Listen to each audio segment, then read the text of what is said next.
గోత్రములో 12,000 మంది, బెన్యామీను గోత్రములో 12,000 మంది ముద్రింపబడిరి. చదువురండి. అటు తరువాత నేను చూడగా ఇదిగో ప్రతి జనములలో నుండి, ప్రతి వంశములో నుండి, ప్రజలలో నుండి, ఆయా భాషలు మాట్లాడు వారిలో నుండి వచ్చి ఎవడును లెక్కింపజాలని ఒక గొప్ప సమూహము కనబడెను.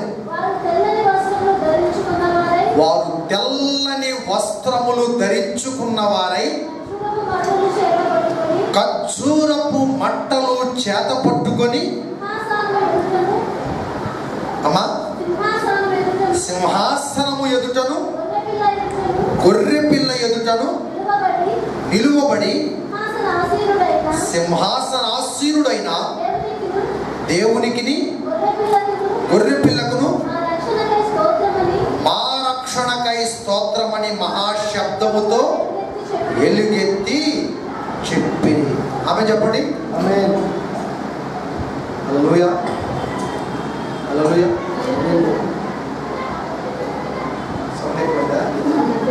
స్తోత్రం, స్తోత్రం, స్తోత్రం. ప్రైజ్లో కనబడుతుందా? సరిపోతుందా? రైట్.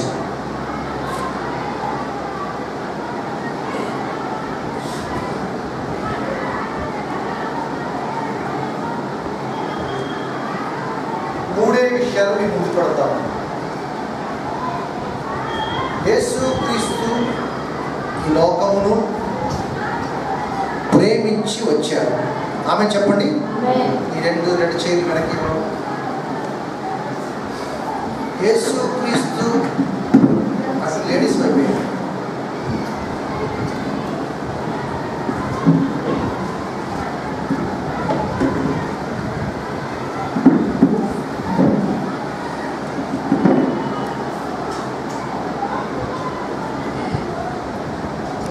యేసుక్రీస్తు ఈ లోకమును ప్రేమించి, అంటే మనలను ప్రేమించి ఈ లోకానికి వచ్చారు. ఈరోజు 3 పాయింట్లు చెప్పి నేను ముగిస్తాను. మనల్ని ప్రేమించినటువంటి దేవుడు మన కొరకు ఏమి చేయాలో ముందుగానే సిద్ధపడి లోకానికి వచ్చాడు. తండ్రి యొక్క చిత్తమును ఈ భూమి మీద ప్రియ కుమారుడైన యేసుక్రీస్తు నెరవేర్చడానికి వచ్చాడు. అందులో ఇది ప్రథమ భాగం. ఏంటి అనగా, ఫామ్ సండే అశ్మ బుధవారం మొదలుకొని 46 రోజులలో 6 రోజులు అంటే 6 వారాలు సండేస్ పోతే 40 రోజులు ఫాస్టింగ్, లెంట్ డేస్ అని పిలుస్తాం. ఈ ఉపవాస దినములు గృహాలలో, మందిరాలలో మనం నిర్వహించుకుంటూ యేసుక్రీస్తు కలువరి శిలువలో ఆయన మన కొరకు పొందిన శ్రమలను జ్ఞాపకానికి తెచ్చుకుంటాం. ఎందుకు అంతలా ఆయన శ్రమను అనుభవించారు అని మనం ధ్యానం చేస్తాం. ఎంత మనల్ని ప్రేమించకపోతే అంత శ్రమ అయినా అనుభవిస్తారన్నది మొదటి పాయింట్.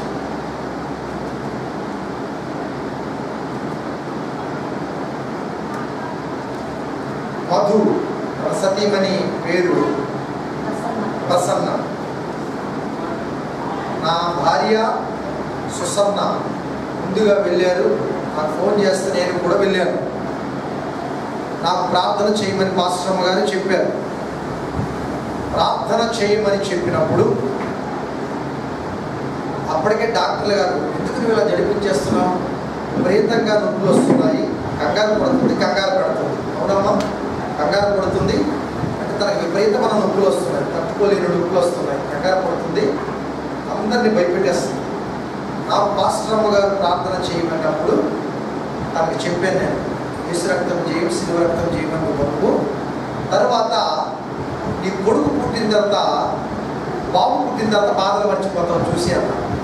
ఎప్పుడన్నా నా మాట ప్రార్థనకు ముందు ఆ మాట చెప్పి ప్రార్థన ఎత్తుకున్నాను. బాబు పుట్టిన తర్వాత నీ బాధలు మర్చిపోతావంట. నా నోటంటే బాబు అన్న మాట వచ్చింది. నేను చేతులు ఎత్తి ప్రార్థన చేశాను. ప్రార్థన అయింది, నేను వచ్చేసాను. అబీగల్ గారికి వెళ్ళాను, వారు కొంత ఆతిథ్యాన్ని ఇచ్చారు, ఉన్నాను. అక్కడి నుంచి మరలా మా ఇంటికి వచ్చేటప్పుడు పాస్టర్ గారు నాకు ఫోన్ చేశారు, బాబు పుట్టాడంటే అని. దేవునికి స్తోత్రం. సులభమైన కాన్, అందమైన బాబు. హల్లెలూయా. బాధలన్నీ ఏమైపోయి ప్రసన్న మర్చిపోయింది. తన కొడుకుని చూసింది, కోటి ఆశలతో చూసారా, ఆనందంతో పరవసరాలయ్యింది. ఎందుకో దేవుడు నన్ను అనుకుంటే ఆ మాట చెప్పించారు, బాబు కూడా బాధలు మర్చిపోతాడు. కలువరి సిలువలో దేవుడు మనల్ని కన్నాడు. ఆమె చెప్పండి. మనము రక్షించబడిన తర్వాత మనం చూసినప్పుడు ఆయన బాధ ఆయనకి అంత బాధ అనిపించదు. ఆమె చెప్పండి. ఆయన బాధ ఆయనకి అంత బాధ అనిపించదు. మనం ఆయన రక్తములో కడగబడిన పిల్లలు. ఆమె చెప్పండి. యేసు క్రీస్తు ప్రభువు వారి యొక్క సిలువకు అప్పగింపబడటానికి మునుపు ఈ మంటల ఆదివారము యెరూషలేము ప్రాంతమంతటా దారి పొడుగున ఖరీదైన బట్టలు, ఇంతకలేని ఒక మాట గుర్తుపెట్టుకోవడానికి చెప్పండి, బట్టలు మట్టలు, బట్టలు పరిచేవారు, మట్టలు వేసేవారు. యూదులు రాజుకు జయము జయము అని స్తుతిస్తున్నారు. అది ఆ యెరూషలేము పట్టణానికి చివరి పర్యటన యేసు ప్రభువు వారు. అర్థం చేసుకోండి, ఏ పర్యటన? చివరి పర్యటన. అయితే ప్రజలందరిని ఉద్దేశించి ఉదయకాలము గుర్రాల గురించి, కుటుంబంలో 10 సూత్రాల్లో ఒక పాయింట్, గుర్రము దాని విలువ, ఎందుకు మళ్ళీ వెనక్కి వెళ్ళకూడదు ఐగుప్తుకి, గుర్రాలు ఖరీదు కలిగినవి, చక్కనైనటువంటి వివరణ వచ్చింది. అయితే గుర్రముకున్న విలువ గాడిదకి లేదు. గాడిద బరువులు మోస్తారు కాదంటారా? గాడిదని ఎక్కువగా చాకల వాళ్ళు ఉపయోగించుకుంటారు, తెలుసా మీకు? బట్టల మూటలు దాని మీద వేస్తారు. నాటి దినములలో వ్యాపారస్తులు గాడిదలు కొనుక్కుంటారు. ఎందుకో తెలుసా? ఉప్పు బస్తాలు వాటి మీద వేసి వారు వ్యాపారం చేసుకుంటారు.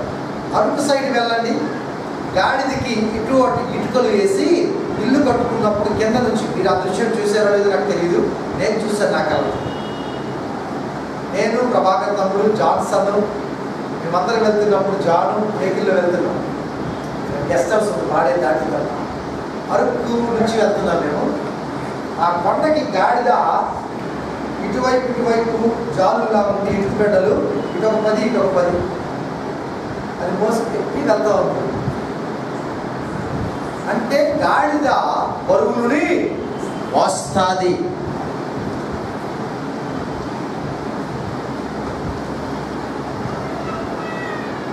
యేసు క్రీస్తు ప్రభువు వారు, మీరు యెర్మీయా బ్రదర్ చదివినటువంటి లేఖన భాగం మత్తయి సువార్త 21వ అధ్యాయం 1వ వచనంలో ఒక మాట ఉంటుంది, కట్టబడిన గాడిద పిల్ల. గాడిద పిల్ల ఉంటుంది, అవునా?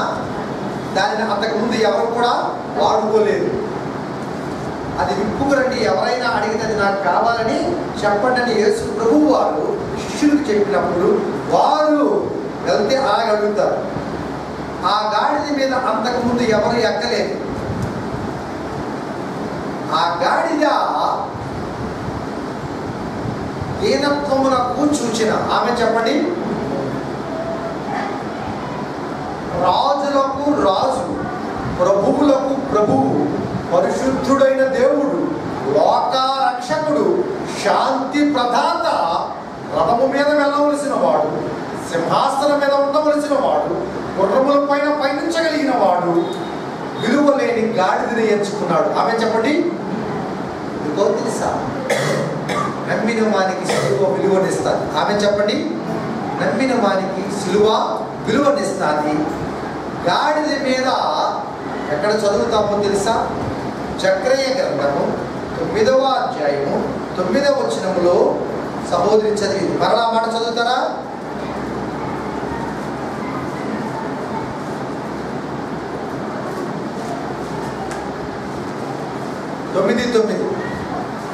జకర్యా గ్రంథము 9వ అధ్యాయం 9వ వచనం. సియోను నివాసులారా, ఎలాగంట? బహుగా సంతోషించుడి.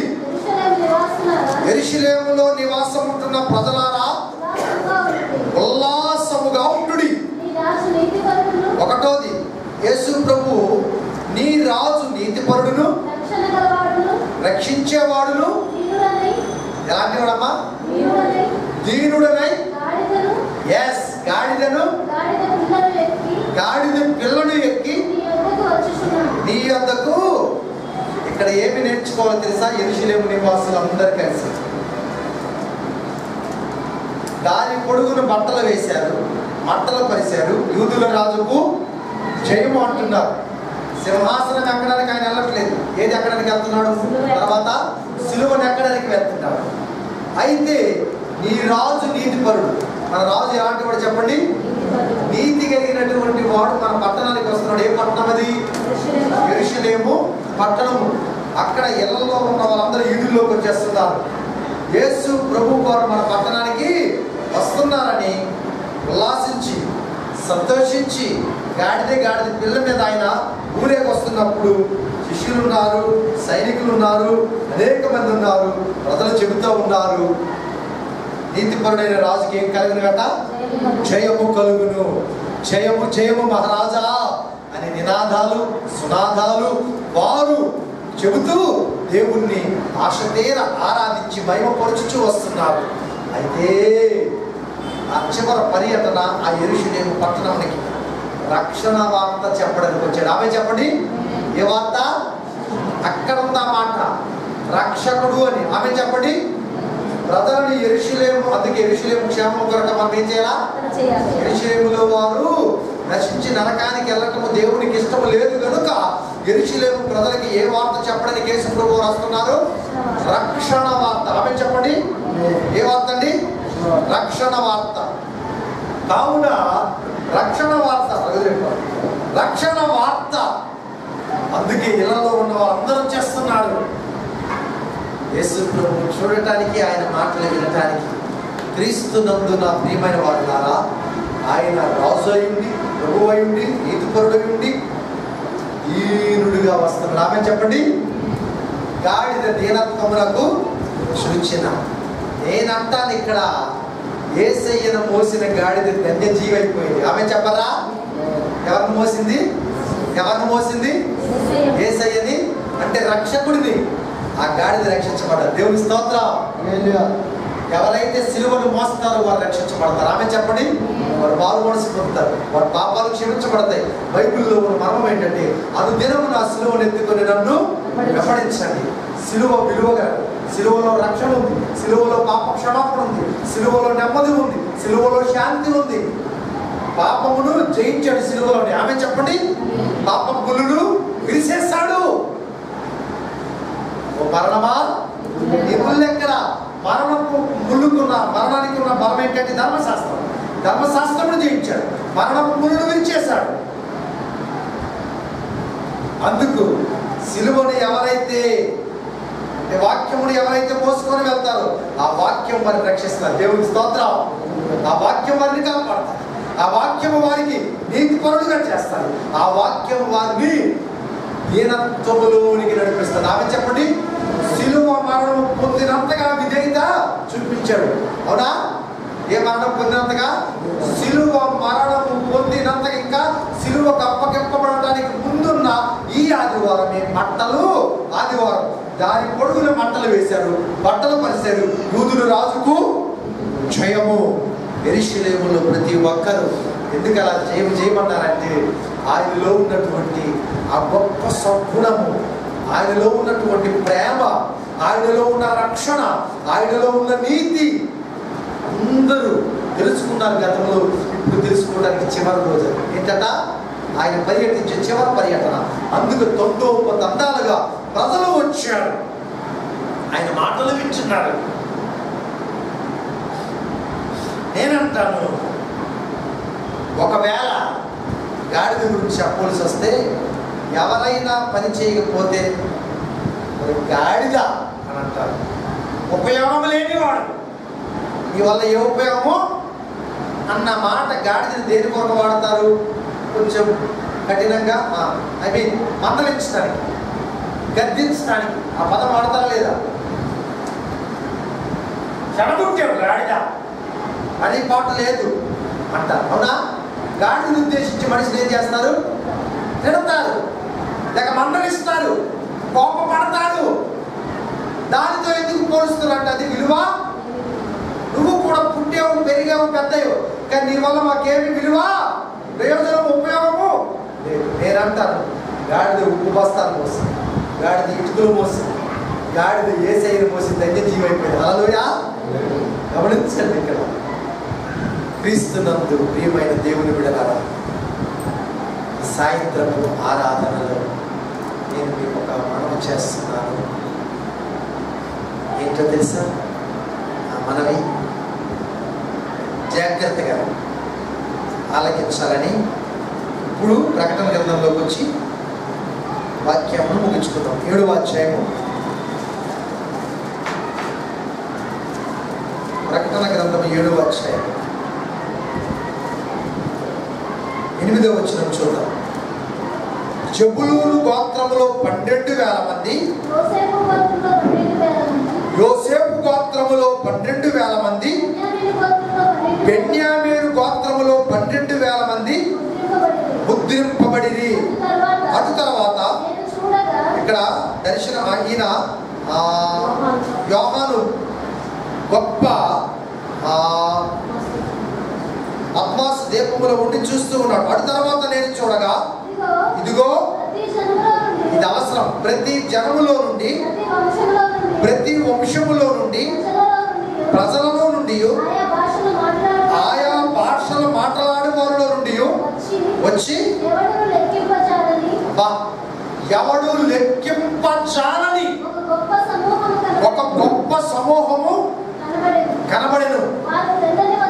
వారు తెల్లని వస్త్రములను ధరించుకున్న వారై ఖర్జూరపు మట్టలు చేత పట్టుకొని సింహాసనము ఎదుటను గొర్రె పిల్ల ఎదుటను నిలువబడి సింహాసనాసీనుడై ఆ దేవునికి గొర్రె పిల్లకును మా రక్షణకై స్తోత్రమని అందరూ ఆమె చెప్పండి, మహాశబ్దముతో ఎలుగెత్తి చెప్పిరి. తండోపతండాలుగా ప్రజలు వచ్చారు. ఆయా భాషలలో, జాతులలో, ప్రజలలో సమకూర్చబడ్డారు. ఎలాంటి వస్త్రములు ధరించుకున్నారు? తెల్లని వస్త్రములు ధరించుకొని సింహాసనాసీనుడై ఉన్న యేసు క్రీస్తు ప్రభువు వారిని వారికిచ్చిన రక్షణ కొరకై ఆయనకి ఏమి చెల్లిస్తున్నారు? స్తోత్రము చెల్లిస్తున్నారు. స్తోత్రాలు పండగ. హల్లెలూయా. బట్టల ఆదివారం, స్తుతించే ఆదివారం, స్తోత్రించే ఆదివారం, జయము చెప్పే వారము ఆదివారం. కాబట్టి దాని పొడుగున బట్టలు పరిచారు, జయము చెప్పారు, దేవుని స్తుతించారు. మాకు రక్షణ ఇచ్చిన దేవుడు. తర్వాత ఏమవుతున్నాడు? కరువుల సిలువకి వెళ్ళబోతున్నాడు, సిలువను మోయబోతున్నాడు. మా పాపాల కొరకై ఆయన వల్ల మాకు రక్షణ వచ్చింది. మేము నీతిమంతులమయ్యాం, మేము రక్షించబడ్డాం. అందుకు ఆయన స్తుతి కలుగును గాక అని దేవుడిని మహిమపరిచారు, కొనియాడారు. కాబట్టి ఆయా జాతులు 12,000 మంది ముద్రించబడ్డారు 3 గోత్రముల నుండి. కాబట్టి బెన్యామీను గోత్రం నుంచి అక్కడ క్లియర్గా ఉంది కదండి, ఏ గోత్రాల నుంచో మనం చదువుకున్నాం. కావున క్రీస్తునందు నా ప్రియమైన వాళ్ళారా, ఇక్కడ ప్రతి వంశంలోనూ, ప్రజలలో నుండి, ఆయా భాషలు మాట్లాడిన వారిలో నుండి వచ్చి ఎవడు లెక్కింపజాలని ఒక గొప్ప సమూహము కనబడిన వారు తెల్లని వస్త్రములు ధరించుకున్న వారై ఖర్జూరపు మంటలు చేత పట్టుకొని సింహాసనము ఎదుటను గొర్రెపిల్ల ఎదుటను నిలువబడి సింహాసనాసీనుడైన మా దేవునికి గొర్రెపిల్లకును మా రక్షణకై ఏంటన్నా మా రక్షణకై స్తోత్రమని మహాశబ్దముతో ఎలుగెత్తి చెప్పారు. ఏ శబ్దంతో? మహాశబ్దంతో. ఇప్పుడు రక్షించబడ్డామంటే ఈ బట్టల ఆదివారం ఎలుగెత్తి ఎవరికి స్తోత్రం చెప్పాలా? నీకు రక్షణ ఇచ్చిన రక్షకుడికి స్తోత్రం చెప్పాలా? నీతిమంతుడిగా నేను చేసిన నీతిమంతుడైన దేవుడికి స్తోత్రము చెప్పాలా? తెలుగు పరిశుద్ధతకి సాదృశ్యం. ఆమె చెప్పండి. తెల్లని వస్త్రములు ధరించుకున్నారు, పరిశుద్ధుడని స్తోత్రం చెప్పారు. 1000 మంది ప్రజలు లెక్కింప సఖ్యము కానీ, అవునా? దేవుడు నీకు ఇచ్చిన రక్షణ, దేవుడు నీకు ఇచ్చిన నీతి జ్ఞాపకములకు తెచ్చుకొని ఈరోజు నీ హృదయం తెరిచి ఆయనకి ఆహ్వానించారు. ఆమె నాటి దినములలో వారు బట్టలు పరిచారు, నీతి బట్టలు. ఆమె చెప్పండి, నీతి అనే వస్త్రం, సువార్తనే జోడు తొడుక్కోమన్నాడు. మట్టలు గౌరవానికి చూచారు. దేవుని స్తోత్రం. ఎస్, ఆ రాజు నీతిపరుడు వస్తున్నాడని. కాబట్టి రాజులకు రాజైన యేసయ్యని మనము ఇక్కడ చక్కగా ఆ టీచరు, ఆ పిల్లలు వీళ్ళందరూ కలిసి శ్రమించి బట్టలకు పువ్వులు గుచ్చి అలంకరించి యేసయ్యను ఆహ్వానిస్తున్నారు. హల్లెలూయా. బట్టలాది మనం చేసుకుంటున్నాం, మేము కూడా జ్ఞాపకం చేసుకుంటున్నాం. యేసయ్య మా హృదయాన్ని తెలుస్తున్నాం, స్తుతిస్తున్నాం, మహిమపరుస్తున్నాం, గణపరుస్తున్నాం అయ్యా అని ఆ రక్షణను గుర్తు చేసుకుని నీతిమంతులమైన మనము నీతిపరుడైనటువంటి దేవుడిని, రక్షణకు కారకుడైనటువంటి ఆ దేవుడిని, సింహాసనాసీనుడైనటువంటి దేవుడిని, గొర్రెపిల్లైనటువంటి దేవుడిని వాళ్ళు మహిమపరిచారు. మనము మహిమపరచడానికి బట్టలాది వారి ఆరాధన మనము జరిగించుకుంటున్నాం. దేవుని స్తోత్రం. ఆ తర్వాత యేసు ప్రభు సిలువకి అప్పగింపబడతాడు. ఆ చివరి పర్యటనలో యెరూషలేములో ఉన్న వారికి రక్షణ సువార్తను ప్రకటించాడు. దేవుని స్తోత్రం. ఏ సువార్తను ప్రకటించాడు? రక్షణ సువార్తను ప్రకటించాడు. అయితే రక్షించబడిన దేవుని బిడ్డ ఈరోజు నీతి వస్త్రములు ధరించుకోవాలి, తెల్లని వస్త్రములు ధరించుకోవాలి, అనుదినపు సిలువను వెతుకోవాలి, యేసుని గురించి జయమని చెప్పాలి, రాజుకు జయమని చెప్పాలి, మహిమపరిచి స్తుతించి కనపరచాలి. అప్పుడు ఆ సిలువలో నీ కొరకు ఆయన చేయవలసినదంతా చేసి తనలాగా నిన్ను చేసుకోవడానికి ఈ లోకానికి యేసు ప్రభు వచ్చాడు. ఈ మక్కల ఆదివారం యొక్క మర్మం ఏంటంటే గాడిద మీద దేవుడు వచ్చాడు.